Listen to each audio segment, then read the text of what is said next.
법문 들으시는 모든 분들이 재앙은 소멸하고 소원은 성취해서 부처님 전에 복 많이 지으시기를 바라드립니다.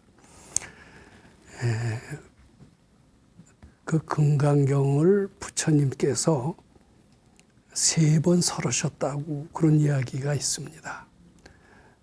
그 금강경을 읽은 사람들은 비슷비슷한 얘기가 반복되어서 나오는 것을 종종 경험을 하고 왜 이렇게 똑같은 이야기를 반복해서 말씀하시나 하고 의문을 가지는 수가 있습니다. 근데 금강경을 잘 아는 어떤 선각자의 말씀에 의하면은 이 금강경은 부처님께서 3번에 걸쳐서 말씀을 하셨다. 즉 금강경을 설하시다 보면은 사람들이 들락날락하고 이래서 첫 번째 대략 금강경을 한번 하신 뒤에 그 비슷한 내용을 또 강조하시기 위해서 또 하셨고 이래서 3번을 하셨다라고 합니다. 그럼 첫 번째 금강경은 금강경 제3분으로부터 시작을 합니다. 어떻게 그 마음을 항복받겠습니까? 이제 이런 질문에 대한 대답으로부터 시작이 되는데 이제 금강경 3분에서부터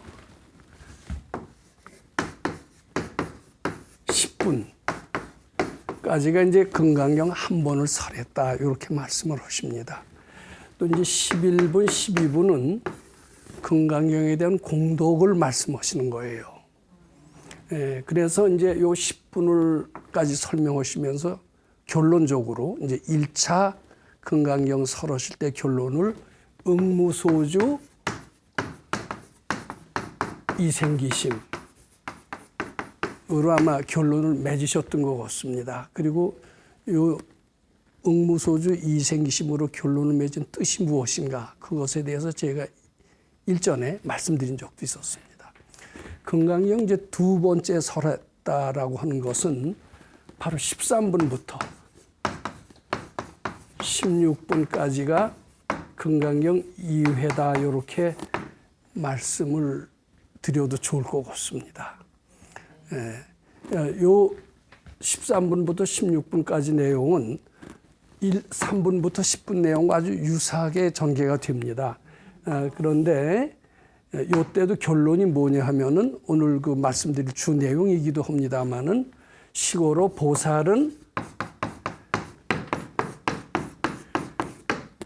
요것이 이제 결론이 된다라고 말씀드리고 싶습니다. 그 다음에 이제 금강경 제3번째 설명은 요 17분부터 32분까지가 되겠죠. 32분이 최종이고 아마 결론은 나중에 32분의 최후의 내용.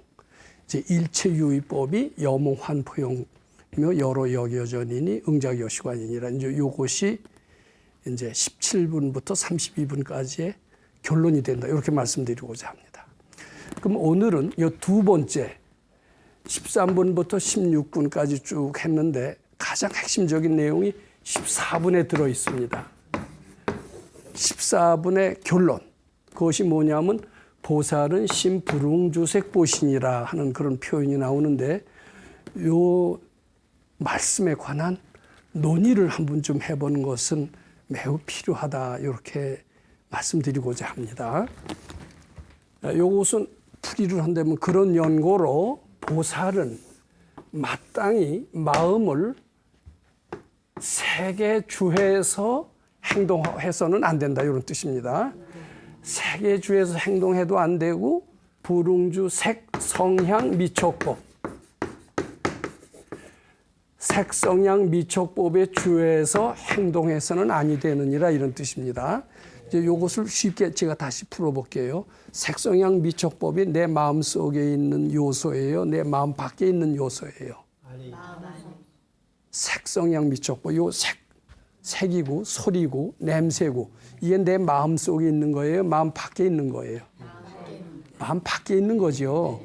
그러니까 보살은 마음 밖에 있는 것을 향해서 머물러서 마음을 내서는 안 된다. 자기 마음만 들여다보고 마음을 내야 된다. 이런 뜻이 됩니다. 이것을 달리 말해서 모든 난제를 해결하고자 할 때 그 난제 해답을 마음 밖에서 찾아서는 아니어야 된다. 이렇게 해석할 수도 있어요. 지 마음 속에서 난제 해법을 찾으려고 할 때 난제 해법이 풀린다. 이렇게도 해석이 됩니다. 자, 지 마음 속에 모든 해법이 있다. 질문 속에 답이 있다. 이런 얘기를 우리가 들으신 적이 있죠. 근데 우리는 난제가 생겼을 때 지 마음 속에 무슨 해답이 있다라고 생각을 하지 않고 마음 밖에 뭐 해답이 있다라고 생각을 합니다. 예를 들면은 집에 불이 났어요. 완전히 파산이 됐습니다. 아, 나 이제 알거지가 됐다. 어떻게 이 알거지에서 벗어날 수 있을까? 돈이 있어야 되는데 돈이고 뭐고 다 없다. 아는 사람도 없다. 아, 우리는 그렇게 파산이 됐을 때 그 파산에서 해결 방법, 이것을 마음 속에서 찾아요? 마음 밖에서 찾아요? 마음 밖에서 찾죠. 관세음보살에서 파산의 고통이 사라진다라고 생각해요? 안 해요? 안 하죠. 관세음보살이 어떻게 뭐 천당에는 가게 해줄지 몰라도 파산에서 벗어나게 할 수는 없을 것이다. 이때 관세음보살 부르는 것은 어리석기 짝이 없다. 되게 이렇게 생각하죠. 아, 이게 무슨 뜻인가 하면은 난제가 있을 때 난제 해법을 마음 밖에서 찾지 말라는 얘기입니다. 근데 이런 얘기는 이제 부처님만 하신 것이 아니에요. 예전에 지혜로운 이들은 다 이런 얘기를 했어요. 우리 동양에 가장 지혜롭다고 하는 이 공자님 같은 분이 있습니다. 그분은 그 논어에 뭐라고 얘기를 하셨느냐면 이런 얘기를 했어요. 요거 우리 기억해 두는 게 좋은데, 소인은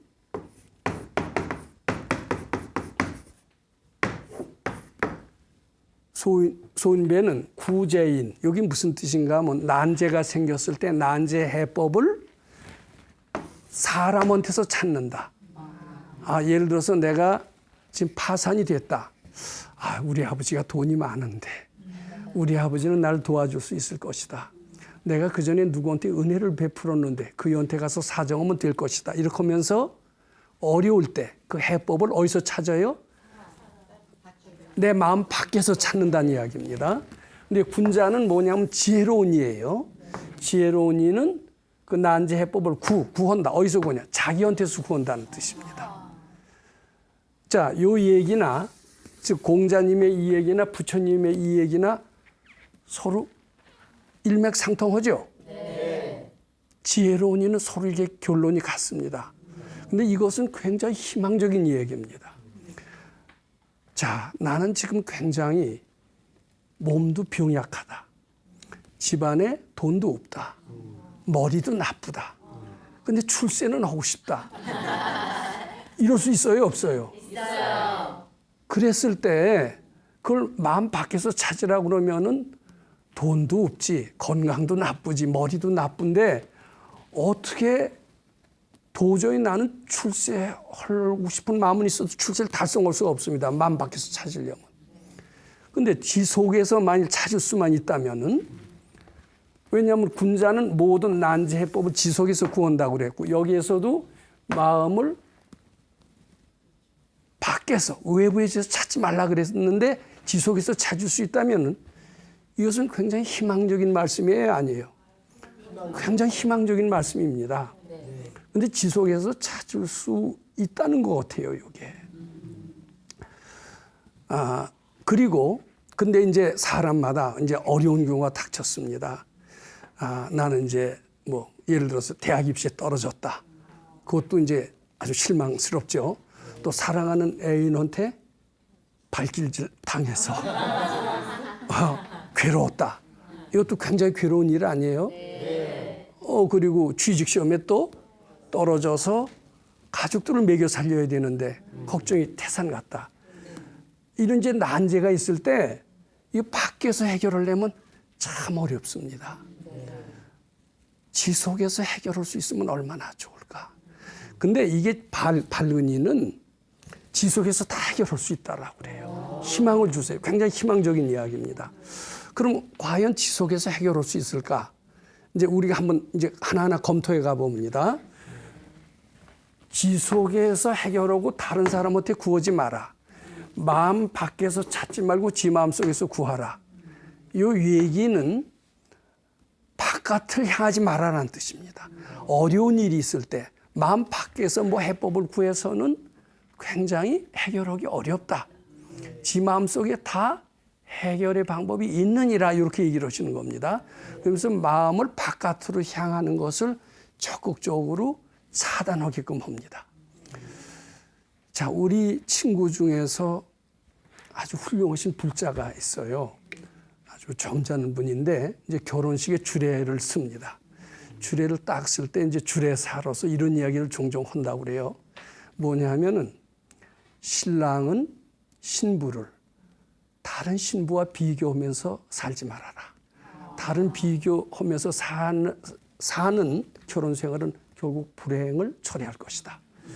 신부 역시 우리 남편이 다른 남편과 얼마나 잘나나 못나나 이렇게 비교하는 삶을 살지 말아라. 다른 사람 쳐다보지 말아라. 내 마음만 쳐다보고 살아라. 이렇게 주례사를 했다고 그래요. 근데 그게 명주례사가 됐어요. 어떨까요? 다른 사람하고 비교해서 쳐다보면 우리 남편은 왜 저래? 다른 남편은 안 그런데. 이렇게 하면 불만이 쌓일까요? 안 쌓일까요? 이게 남하고 비교한다라는 이런 사고방식이 어느 때는 좋지만은 대부분의 경우 행복을 이루게 하는 데는 이제 경쟁에서 뭐 발전하는 데는 약간의 도움이 될지 몰라도 마음속에 행복과 평화를 찾는 데는 아주 장애 요소입니다. 남과 비교한다는 거. 자, 군자는 모든 것을 지속해서 찾아라. 남과 비교하지 말라. 이런 뜻이 포함되어 있습니다. 더군다나 남의 장단점을 봐서도 안 됩니다. 남의 장단점 보는 것은 남과 비교하는 거예요? 안 하는 거예요? 비교하지 않는 겁니다. 자, 그래서 해능대사 알죠? 6조 해능대사. 그 6조 단경에 이런 말씀을 하셨어요. 나는 다른 사람의 장단점을 보지 않는다. 항상 내 마음만 들여다본다. 내 허물이 무언가를 봐서 그 허물을 고치려고 애쓸지언정 딴 사람의 마음을, 딴 사람의 시비호학을 난 들여다보지 않는다. 이런 표현이 나와요. 근데 이게 그렇게 되기 쉽지가 않죠. 남하고 툭 하면 비교하게 돼요? 안 비교하게 돼요? 가정에 살더라도 자기 남편이나 아내가 저거 왜 남의 남편이나 아내는 안 그런데 이렇게 하면서 비교하면서 불행이 싹트게 되죠. 직장에서도 너는 왜 다른 직원보다 못해 하고 비교하면서 해고도 하고 이렇게 되죠. 이게 이제 비교라는 것이 어떻게 돼요? 분쟁의 원인이 되는 겁니다. 자, 근데 비교하지 않은 습관은 매우 행복에 이르게 합니다. 근데 우리는 어쩔 수 없이 비교하게 되죠. 질투라는 게 뭐예요? 비교하면서 생기죠. 근데 만약 비교하지 않는다면 질투라는 게 있을까요? 없을까요? 질투가 없으면 발전이 없을까요? 더 발전할까요? 발전이 없어요? 그 좀 약간 캐시천 마크죠. 예, 발전이 없을 것 같은데 질투 안 한다면 무한한 축복이 자기 함께 임합니다. 사실 질투라는 게 약간 발전하는 데 도움이 될지 몰라도 결정적으로 자기를 파멸로 몰아요. 이제 그 얘기는 나중에 하고요. 자, 그래서 이게 항상 지 맘만 들여다보고 올라오는 생각을 부처님께 바쳐라. 요것이 참 중요합니다. 남 들여다보기 시작하면은 그게 불행이 다 싹트기 시작을 하는 겁니다. 그쵸? 요 14번의 결론은 뭐냐면 마음 바깥에 있는 것을 들여다보지 마라. 항상 지 마음 들여다봐라. 모든 난제 해법도 지 마음 속에서 찾을 수가 있다. 모든 질문에 대한 해답도 지 속에서 찾을 수 있다. 가난을 부자로 만드는 것도 밖에서 돈을 끌어모으는 데서 이루어지는 게 아니라 지 마음속에서 찾을 수 있다. 이렇게 얘기를 하십니다. 이것이 바로 그런 뜻입니다. 자, 우리 거기에 공감 가요, 안 가요? 가요. 그럼 이거 대단히 지혜로운 사람입니다. 내가 가난하다. 그러면 가난을 극복하기 위해서 우리는 부처님을 찾아요? 돈 벌러 나가요? 돈 벌러 나가죠. 돈 벌러 나가는 것은 가난을 미워놓는 방법. 그 난제를 마음 밖에서 찾는 거죠. 그런데 가난을 미워놓는 방법을 마음속에서 찾는 길이 있는가 봐요. 그것이 뭔가 하면은 부처님을 따르는 거예요. 가난할 때. 누가 보면 가난해서 집이 쫄쫄 굶을 때 부처님 또는 지혜로운 이를 찾아가면 저 골비었다. 지혜로운 이가 밥 먹여주느냐. 이럴 때 빨리 가서 땅이라도 파서라도 막노동이라도 해서라도 돈을 벌어서 가족을 살리는 게 더 정답 아니냐. 되게 그런 생각을 하죠. 근데 지혜로운 이는 절대 그런 생각 안 합니다. 가난을 메우는 방법이 무엇일까? 자, 우선 한번 생각해 봅니다. 안 좋은 것부터 한번 따져봅시다. 인생에 참 고난이 몇 가지가 있어요. 제일 고난이 아마 가난일 겁니다. 그 다음에 가난을 면해도 건강하지 않으면 안 되죠. 병이 또 고통이 될 겁니다. 또 세 번째는 병이 났어도 친구가 없으면 외롭죠. 또 친구한테 배신당하면 쓰라리죠. 이 외로움이 참 괴로워요. 외로움이 이제 스트레스가 됩니다. 요 세 가지만 없으면 인생 행복할까요? 안 행복할까요? 행복하다고 할 수가 있죠. 근데 이제 대개 가난의 원인을 돈이 없어서 부모 잘못 만나서 뭐 직장이 좋은 직장 못 가서 이런 마음 밖의 것에서 찾습니다. 그렇죠? 그런데 지혜로운 이는 그것을 마음 속에서 찾는다고 그랬죠. 자, 무엇이 지혜로운 이는 마음 속에서 찾을까? 가난의 원인을 돈에서 찾지 않습니다. 빈궁한 마음, 궁한 마음. 자기 마음속에 거지 마음이 가난을 불러온다라는 거예요. 그리고 병의 원인을 의사들은 어떻게 진단하느냐 하면 생활 습관이 나빠서 그렇다. 세균이 옮겨서 그렇다. 등등 이렇게 갖고서 마음 바깥에 있는 것으로서 병의 원인을 되게 찾습니다. 재수가 없어서 또 그렇다. 뭐 이런 식으로도 진단할 수가 있습니다. 잘 모르는 것들은. 그런데 지혜로운 이는 어떻게 병의 원인을 진단하느냐. 다 마음속에서 찾아요. 요새는 지혜로운 의사는 마음속에서 찾습니다. 즉 병의 원인을 스트레스라고 얘기합니다. 이거 어느 정도 공감하죠?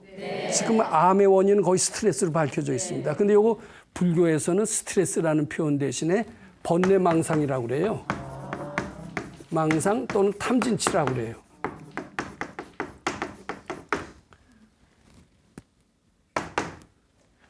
자, 외로움의 원인은 무엇인가? 그럼 사교력이 없어서. 우린 이렇게 진단합니다. 그렇죠? 자폐증의 기질이 있어서 이렇게 합니다. 그런데 지혜로운 이는 이것도 역시 왜 외롭냐? 마음속에서 찾습니다. 네 마음속에 사람을 배척하는 기질이 있어. 배척하는 기질이 있으면 사람이 모여요? 안 모여요? 자기 속에 문제가 있다라고 보는 겁니다. 배척하는 마음. 이게 사람을 싫어하는 마음이에요. 꾸짖는 마음이에요. 요것들은 마음속에서 찾는 거죠. 지혜로운 일은 이렇게 찾습니다. 원인을 이렇게 찾아요. 그리고 해법은 어떻게 찾느냐. 그럼 가난의 원인이 이렇게 궁한 마음이라면은 해법은 궁한 마음을 해탈하는 데서 찾습니다. 거지 마음을 사라지게 하는데 부자가 되는 길을 찾습니다. 제가 이 자리에서 몇 번 말씀을 드렸습니다. 제가 무료급식을 여러 해 했고 여러분들한테 주는 마음을 연습을 했다. 주는 마음은 궁한 마음의 반대죠. 자꾸 주어버릇을 하니까 내 마음속에서 거지 마음이 궁한 마음이 사라지더라. 사라지니까 들어오는 게 더 많더라고요. 무료급식을 해서 베풀어 주는 것이 손해인 줄 알았어요. 내 주머니에서 돈이 나가니까. 근데 왜 들어갈까 생각을 해봤어요. 나간다고 다 들어오는 건 아니죠. 끝도 없이 나갈 수도 있죠. 그래서 거지가 될 수도 있죠. 근데 이렇게 자꾸 주는 과정에서 거지 마음, 궁한 마음을 해탈을 했어요. 왜냐하면 동시에 금강경을 읽어가면서 했으니까. 금강경 안 읽어가면서 무조건 주기만 하면은 거지 됩니다. 근데 이제 금강경을 읽어가면서 주는 연습을 하면 궁한 마음이 해탈이 되어요. 궁한 마음이 해탈이 되면 돈이 들어오기 시작합니다. 이제 비유를 하면 이렇습니다. 여기 큰 대야가 있습니다. 물이 가득 담겼어요. 물을 갖다가 저쪽으로 보내려고 노력해요. 저쪽으로 보내려고 하면 물이 저쪽으로 갑니까? 다시 자기한테 옵니까? 다시 자기한테 오죠. 똑같아요. 사람한테 자꾸 주려고 하니까 그것도 금강경 반드시 읽어가면서 해야 돼요. 무조건 주려고 그러면 돈이 끝도 없이 나갑니다. 근데 금강경 읽어가면서 즉 궁한 마음을 자꾸 바쳐가면서 주는 연습을 하면 궁한 마음이 사라집니다. 사라지면서 부자 마음이 돼요. 부자 마음은 돈을 끌어들이는 거예요. 마치 물을 자꾸 상대한테 보내려고 했을 때 되돌아오는 이치나 마찬가지입니다.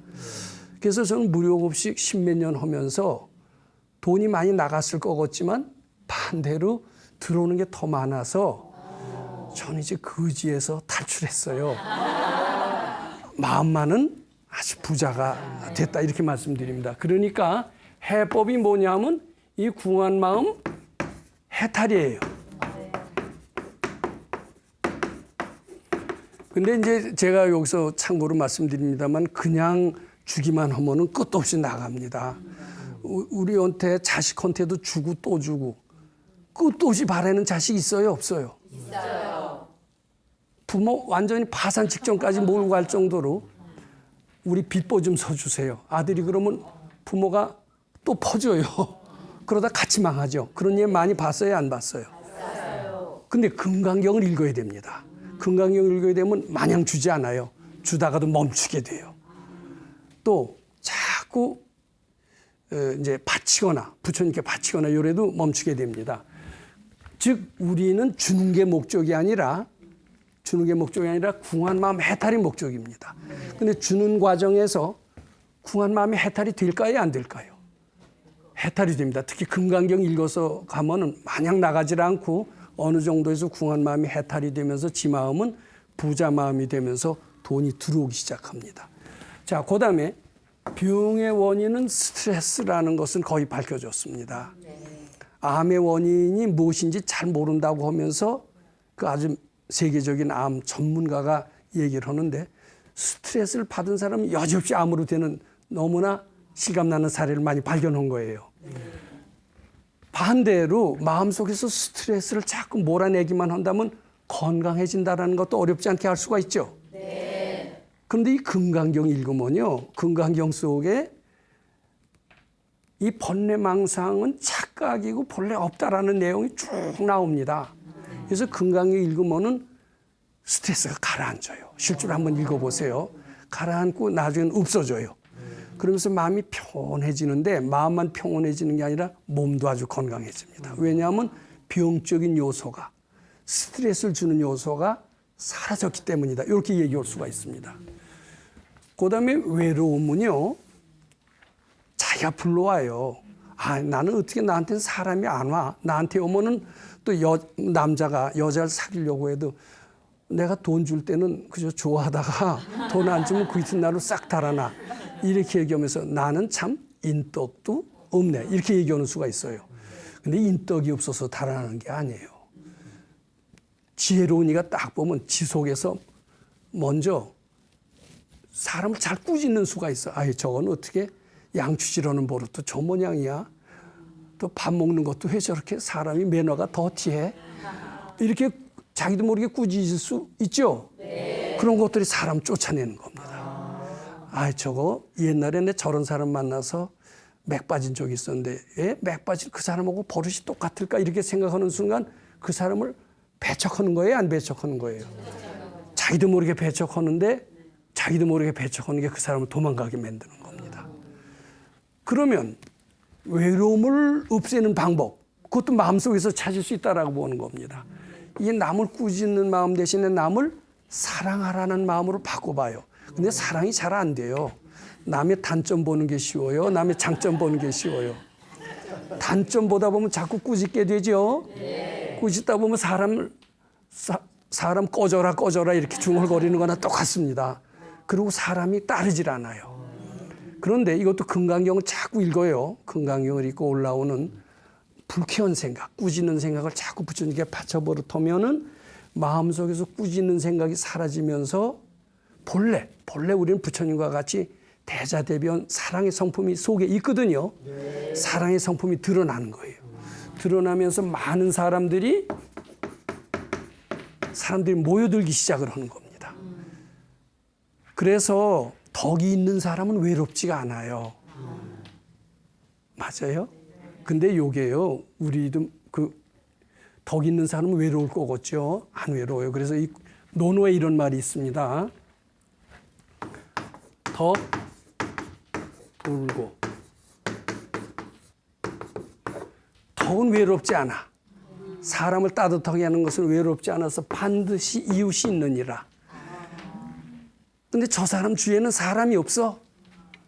이렇게 생각하면은 그 사람은 마음속에 덕이 없고 반대로 사람을 꾸짖는 기질이 있다. 이런 뜻이 되는 겁니다. 자, 여기서 제가 결론적으로 말씀드리고 싶습니다. 부처님께서는 금강경 14분에 왜 심불응주색 보시라고 하셨을까? 왜 마음 밖에 있는데 머무르지 말라고 하셨을까? 지 마음속 들여다보고 지 마음속에서 모든 난제 해법을 찾으라고 하셨을까? 그러신 이유를 이제 비로소 좀 알게 될 것 같아요. 자, 이것을 현실에 우리 반드시 응용해야 됩니다. 이게 굉장히 희망적인 말씀입니다. 아까도 말씀드렸습니다만 나는 돈도 없고 백도 없고 건강도 없고 게다가 재주까지 없어요. 그런 사람은 세상에 태어나지 말고 죽어야 되겠죠. 그래서 나는 차라리 태어나지 않았으면 난 왜 이렇게 태어날 때부터 되는 게 없을까 이렇게 고생하는 사람들이 세상에 꽤 있더라고요. 주위에 아마 그런 사람이 있을 겁니다. 저는 그런 사람한테 굉장히 희망을 주시고 용기를 주시고 이런 말씀이라고 생각합니다. 왜냐하면 돈이라는 것은 벌려면 굉장히 어렵습니다. 근데 지속해서 찾을 수 있다면 어때요? 희망을 주시는 말씀이죠. 네. 자, 재주가 없다. 재주 없는 사람이 재주 있게 된다는 것이 거의 가능한 얘기예요? 불가능한 얘기예요? 불가능하다고 생각하지만 그것도 지속해서 찾을 수 있대요. 저는 그 지속해서 찾았던 경험이 있어요. 전 머리가 좀 그렇게 똑똑하지 않았거든요. 근데 이게 나가 못났다라는 생각이 있어요. 열등감이죠. 근데 열등감은 참인 줄 알았어요. 팩트인 줄 알았어요. 팩트인 줄 알면 안 없어집니다. 근데 금강경 속에는 그게 뭐라는 표현이 되어 있냐면 꿈과 같다. 실지가 아니다. 착각이다 이런 표현이 나옵니다. 그래서 나는 열등하다. 머리가 나쁘다. 이 생각을 자꾸 부처님께 바치면서 금강경을 읽었습니다. 자꾸 읽다 보니까 어느 날 내 머리는 그렇게 둔하지 않게 변하더라고요. 놀랄 만한 믿어져요. 정말일까 이래요. 안 해요. 안 해보셔서 그렇지 금강경 실천해봐라. 즉 마음을 바깥에서 원인을 찾지도 말고 해법도 찾지도 말아라. 지속에 모든 재앙의 원인이 있고 해법도 지 마음속에서 찾을 수 있느니라. 이런 원칙 하에서 금강경을 읽고 금강경 실천 수행하게 되면은 반드시 각종 난제에서 다 벗어나서 부처님 세계로 들어가게 될 수 있다라는 이야기입니다. 비록 돈도 없고 백도 없고 건강도 없고 머리까지 나쁘다 하더라도 예전에 그것을 사공지수라고 그랬어요. 사공지수.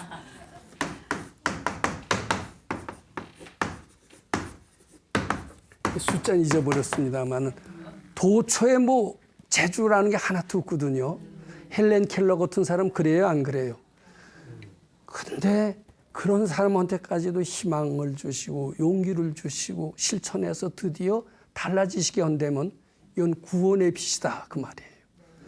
부처님 가르침이 이제 구원이 빛이 되다가 나중에는 깨달음까지 이어집니다. 근데 우리는 금강경을 갖다가 깨닫는 데만 쓰는 가르침으로 알죠. 불행했던 사람이 행복하는데도 금강경이 필요할까 이런 생각 안 해봤죠. 그렇죠? 가난한 사람이 부자가 되는 데는 금강경은 별 소용이 없다 이런 생각하게 되죠. 외로운 사람이 외로움을 벗어나서 많은 친구를 사귀게 하는데도 금강경은 아무런 도움이 되지 않을 것이다. 도통하는 데는 도통해서 무량무변 생사해탈하고 무량무변 공동 오는 데는 도움이 돼도 현실 생활은 별 도움이 안 된다 이런 생각할 수가 있습니다. 아니에요. 금강경 14분에서는 정말 사공지수라고 하고 아무 희망이 없고 이런 사람들도 마음 밖에서 해답을 찾으려면 불가능합니다. 그런데 지속의 그 원인이 있고 해법이 있다는 것을 일러주어서 실천하게 한다라면 틀림없이 달라지고 이 궁한데서 벗어나서 밝음을 행복과 번영을 누릴 수 있다. 이게 금강경의 가르침이라면 우리 앞장서서 금강경 공부하려고 하게 될까요? 안 하게 될까요? 예, 그렇습니다. 그래서 이제 제가 요것을 하나하나 좀 정리해 보도록 하겠습니다.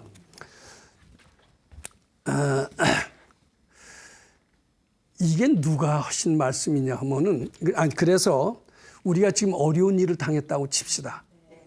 우리 이제 금강경 활용해야 됩니다.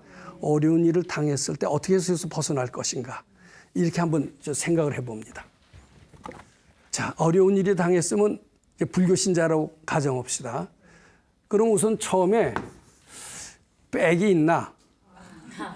나를 도와줄 사람이 누군가? 이걸 찾을까요? 안 찾을까요? 찾아야죠. 자, 도움을 주는 사람.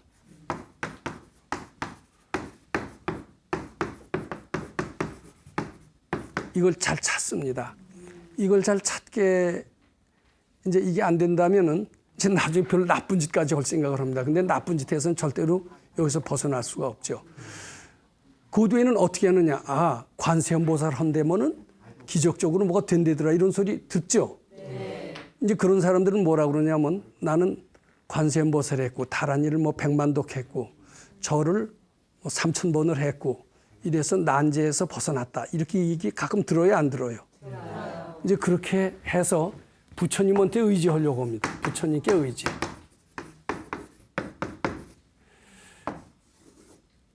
자, 그 뒤에 돈만 있으면 되는데 돈이면 다지. 돈을 구하려고 하고 권력을 구하려고 하고 기타 무슨 수를 쓸까요? 이제 이렇게 합니다. 근데 이제 우리 금강경 배웠죠? 뭐라고 그랬냐면 모든 난제의 원인은 내 속에 있고 그것의 해법도 내 속에 있다 하는 사람은 요 마음 밖에 있는 사람을 찾아다닐까요? 안 찾아다닐까요? 요 사람을 찾다 안 되면 누굴 찾냐면 점쟁이를 찾아요. 점쟁이를 찾아서 언제 내가 팔자가 피겠습니까? 이렇게 물어봅니다. 근데 되게 점쟁이가 잘 안 맞더라고요. 맞으면은 인산인해로 갈 겁니다. 근데 이것들이요, 고도에 이제 부처님께 의지를 해요. 관세음보살 이렇게 불러서 잘 되면 다행이지만 안 되는 수가 더 많은 것 같아요. 근데 되는 수도 있어요. 또 여기 이제 절을 3000배 해라. 3000배 100건은 안 된다. 3000배를 10번은 해라. 이런 수가 있습니다. 근데 이것도 되기도 하고 안 되기도 해요. 골병 만드는 수가 있어요. 되기도 하고 안 되기도 하면 믿을 수 있어요, 없어요? 믿을 수 없죠. 이게 다 마음 밖의 것이기 때문에 그래요. 근데 우리 금강경 14번에 심불응주색 보신이라, 즉 색성향 비촉법, 마음 바깥을 향해서 마음을 내지 마라 그랬죠. 그러니까 부처님께 의지하고 절을 3000배 하고 또 경우에 따라서 영가천도 하고 뭐 이런 수도 있어요. 근데 영가천도 많이 했는데 잘 됩니까? 안 됩니까? 안 되는 수가 많더라고요. 또 되는 수도 있어요. 근데 됐다 안 됐다 그러면 믿을 수가 없죠. 그리고 돈까지 듭니다. 몇 번 오다 보면 집안이 망할 수도 있어요. 난 이런 것을 꼭 권하고 싶지는 않습니다. 기타 돈은 있는 거 다 털어봐야 팔자가 핀다라고 볼 수가 없죠. 톡톡 털어서 하다가 거지가 될 수도 있고 이렇게 됩니다. 즉 우리는 어려운 일이 있을 때 이 난관을 어떻게 해결을 하느냐. 근데 지금까지 경험이 지 속에서 해법이 있다는 소리를 들어보지도 못했고 해서 시도해 본 적이 없기 때문에 되게 다 마음 밖에서 많이 찾게 됩니다. 특히 이제 불자들은 이럴 때 부처님의 힘을 한번 빌어보자 해놓고서는 관세음보살, 관세음보살, 지장보살, 지장보살 열심히 부릅니다. 근데 되기도 하고 안 되기도 해요. 또 절을 3,000배 하면 되기도 하고 안 되기도 합니다. 근데 요거 어느 때 되고 어느 때 안 되느냐 하면은 의지하는 마음 갖고 오면 안 됩니다. 왜냐하면은 그 마음이 의지라는 것은 탐진치에 가깝기 때문입니다. 근데 부처님 시봉하겠다라는 마음을 갖고 오면 탐진치에 반대이기 때문에 시봉하는 마음을 갖고 관세음보살을 부르면 되는 수가 많습니다. 또 깨친 이가 관세음보살을 하라고 했을 때 그걸 따라서 하면 되기도 하지만 대개 깨친 이가 만나기 쉬워요, 안 쉬워요? 어렵죠. 보통 사람들이 하라고 그러면은 그 하는 대로 하면은 관세음보살, 관세음보살, 지장보살, 지장보살 100만 번 불러도 되게 잘 안 됩니다. 특히 공경하는 마음, 드리는 마음으로 해야 되는데 우리가 관세음보살 부를 때 살려주시옵소서, 해주시옵소서 이렇게 하면서 빌지 관세음보살 기쁘게 해드리겠습니다 이러면서 빌까요, 안 빌까요? 기쁘게 해드리려면 내가 왜 빌어 이렇게 되죠. 근데 기쁘게 해드리길 바라면은 탐진치가 멀어져서 되는 수가 있습니다. 근데 해주시옵소서 하면 되게 잘 안 돼요. 그러니까 관세음보살이 해주시는 거예요. 시봉하는 마음이 되게 해주는 거예요. 시봉하는 마음이 되게 한다는 것을 우리가 알아야 됩니다. 그 다음에 이제 절도 마찬가지입니다. 3,000배 하면 된다고 그러니까 3,000배 하면 소원이 될 것이다. 이런 욕심으로 되게 출발하기 쉽죠. 근데 욕심으로 출발하는 절은 되게 소원 성취가 안 됩니다. 그럼 절하면서도 또 되는 수가 있는데 절하는 것은 부처님에 대한 예의요 공경이죠. 부처님 시봉 잘하겠습니다. 이렇게 공경하는 마음으로 하면 탐진치가 사라지죠. 탐진치가 사라지기 때문에 그런 마음으로 절하는 경우는 몸도 가뿐하고 되게 소원이 이루어지기를 합니다. 근데 절할 때 그런 얘기 해가면서 절하라고 그래요. 무조건 3,000배만 하면 다 된다고 이렇게 얘기를 해요. 무조건 3,000배만 얘기를 하면 된다라고 하기 때문에 절은 됐다 안 됐다 그러는 겁니다. 영가천도도요. 무조건 영가천도도 되기도 하고 안 되기도 하고 그렇습니다. 근데 어느 경우에 되느냐 하면 깨친 이가 영가천도 한다거나 이렇게 되면은 돼요. 그런데 이기심을 떠나고 마음을 닫게 하는 그런 측면이 있으니까 되는 겁니다.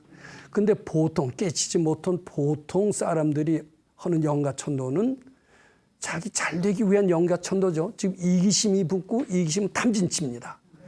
그래서 안 되는 수가 많습니다. 그러니까 요것만 갖고 오면 안 된다고 봐야 됩니다. 근데 요것도 탐진치를 떠난 마음으로 하면 되는 거예요.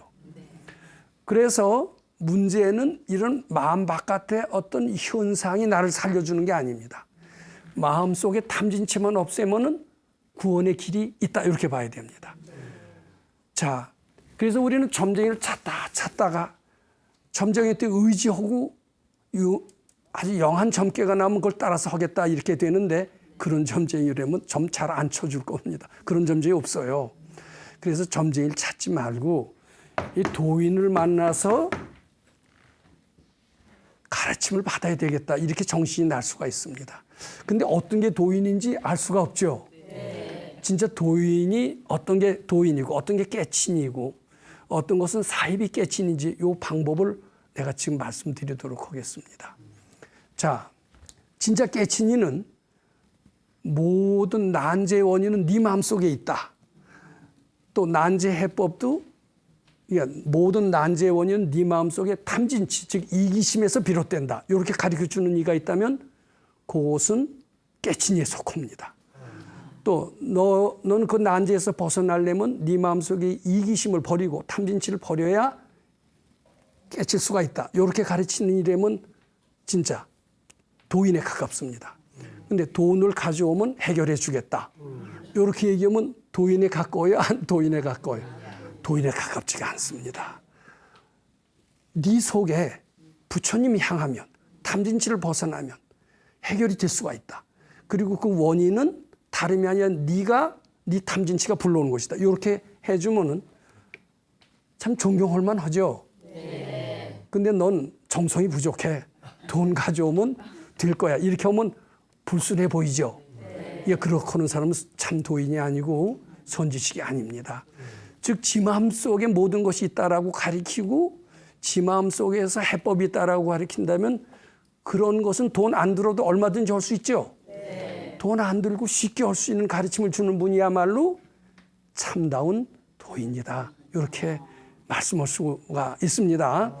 자, 이제 시간이 거의 돼서 내가 지금 얘기한 것을 좀 정리해 보도록 하고 이 정리대로 잘 따라서 실천한다면 우리는 어떤 난관에서도 희망을 가질 수 있고 쉽게 실천함으로써 영혼의 세계, 행복의 세계에 도달할 수 있다. 이렇게 말씀드리고자 합니다. 우선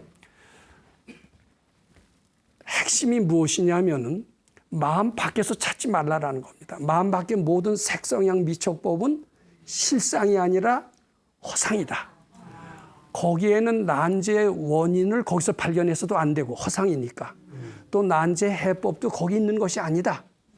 돈이나 권력, 명성 이런 것들은 마음 밖의 것이고 그것은 진정한 가치가 되지 않는다. 이런 말씀 드린 적이 있습니다. 그리고 정말 지혜로운 이는 남과 비교하지 않고 남의 허물을 얘기하지도 않고 남의 수은 더더욱 보지도 않는다. 남과 나를 둘이 아닌 것으로 보고 모든 남의 허물을 일체 보지 않는다. 오직 자기 마음만 들여다보고 불순한 것을 착각인 줄 알고 부처님께 바쳐 해탈한다. 이렇게 말씀드리고자 합니다. 그리고 각종 난제가 있을 때 그것을 결코 마음 밖에서 찾으려고 하지 않는다. 마음 밖에서 찾아서는 해결하기가 아주 어렵다. 지 마음속에서 그 난제 해법이 있는 줄 알고 그것을 발견해서 실천한다.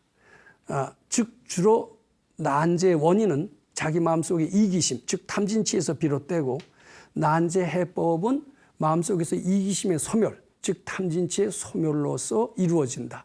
자, 결론적으로 우리는 마음 바깥의 색성향 미척법에 주하지 말고 사람한테서 구하지 말고 자기한테서 구하고 자기 마음 들여다보면서 자기 마음 속에서 올라오는 탐진치를 부처님께 바쳐서 해탈할 때 아무리 어렵고 힘든 경우라 하더라도 다 벗어나서 행복의 세계, 영혼의 세계로 들어갈 수 있다.